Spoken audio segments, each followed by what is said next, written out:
For centuries, the city of Troy has been shrouded in mystery, a legendary city thought to be the stuff of myth. Yet, recent archaeological discoveries have shaken the foundations of our understanding. Is it possible that Homer's epic tales were not just the flights of poetic fancy, but startlingly accurate accounts of real events? In this documentary, we delve into the groundbreaking discoveries at Hisarlik, the ancient site of Troy, and explore how these findings are rewriting history. Our journey begins with a shocking revelation that could confirm one of the most debated stories in human history. Imagine standing at the very gates of Troy, where legend and reality collide. The Iliad, Homer's epic poem, tells of a 10-year siege and the legendary Trojan War. But was it all just a poetic embellishment, or was there a kernel of truth in these ancient verses? This is not just a story of war and heroes, it's a tale of discovery, a quest for the truth buried beneath layers of time. Our exploration starts with the earliest records of Troy, tracing back to the Bronze Age. We uncover how this city, perched on a strategic hill overlooking the Dardanelles, became a coveted prize in the ancient world. But as we peel back the layers of history, we encounter a series of devastating fires, each one erasing a layer of the city and pushing it further into the realm of myth. The real story of Troy begins in the early 19th century when a British diplomat named Frank Calvert first set his eyes on Hisarlik. He was convinced that this mound held the secrets of the ancient city. Fast forward to the late 19th century, and Heinrich Schliemann, an eccentric and self-funded archaeologist, arrives at Hisarlik. Armed with Homer's Iliad as his guide, Schliemann begins an excavation that would change the course of archaeology. What he discovers is a series of ancient cities, each one built on the ruins of the last.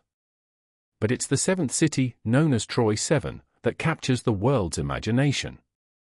Beneath the ruins of Troy 7, Schliemann finds a treasure trove of artifacts, gold jewelry, pottery, and weapons. These discoveries are sensational, but they also raise questions. Are these the remnants of the legendary Trojan War? The excitement is short-lived as Schliemann's methods are criticized for being hasty and destructive. Yet, his discoveries spark a new wave of interest in the ancient city. In the early 20th century, a team of German archaeologists led by Wilhelm Dorpfeld takes over the excavation. They bring a more scientific approach, meticulously documenting each layer of the site. Dorpfeld's team discovers evidence of a massive destruction layer, a conflagration that aligns with the timeline of the Trojan War. But it's not just the physical evidence that points to a cataclysmic event, the stratigraphy of the site tells a story of repeated destruction and rebuilding. Fast forward to the late 20th century, and a new team of archaeologists, led by Professor Manfred Kaufmann, takes up the mantle. They employ cutting-edge technology, including ground-penetrating radar and satellite imagery, to map the ancient city. What they uncover is a sprawling metropolis, far more extensive than previously thought. But the most startling discovery comes from the city's fortifications. A massive wall, over 5 meters thick, encircles the city, a testament to the city's importance and the threat it posed. This discovery supports the idea that Troy was a significant power in the region, a city worth fighting for. As we delve deeper into the evidence, we encounter a series of debates among experts. Some argue that the evidence is circumstantial, that the destruction layers could be the result of natural disasters or internal conflicts. Others point to the artifacts, the weapons, and the fortifications as evidence of a massive siege. But the most compelling evidence comes from the study of the city's layout. The lower city, where the majority of the population lived, is fortified, but the upper city, where the elite resided, is not. This suggests a targeted attack, a siege aimed at the heart of the city's power. As we explore the evidence, we hear from experts who have dedicated their lives to unraveling the mysteries of Troy. Dr. Ruth Westgate, an archaeologist specializing in Bronze Age cities, explains how the layout of Troy aligns with the descriptions in the Iliad.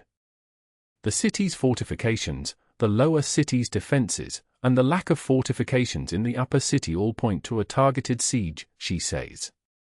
The evidence suggests that Troy was not just a city, it was a symbol, a prize worth fighting for. But the debate is far from settled. Dr. Wolf Dietrich Niemeyer, an expert on the Late Bronze Age, argues that the evidence is inconclusive. The destruction layers could be the result of natural disasters or internal conflicts, he says. We need more evidence, more context, to make a definitive conclusion. As we reach the end of our journey, we are left with a city that is both a legend and a reality. The evidence suggests that Troy was a real city, a thriving metropolis that met a violent end. But whether this end was the result of the Trojan War as described by Homer remains a mystery. The discovery of Troy is not just a story of archaeology, it's a story of human curiosity, of the quest for knowledge that drives us to uncover the past. It's a reminder that history is not just a collection of facts, but a narrative, a story that shapes our understanding of the world. As we conclude our exploration, we are left with a city that is both a legend and a reality. The evidence suggests that Troy was a real city, a thriving metropolis that met a violent end. But whether this end was the result of the Trojan War as described by Homer remains a mystery. The discovery of Troy is not just a story of archaeology, it's a story of human curiosity, of the quest for knowledge that drives us to uncover the past. It's a reminder that history is not just a collection of facts, but a narrative, a story that shapes our understanding of the world.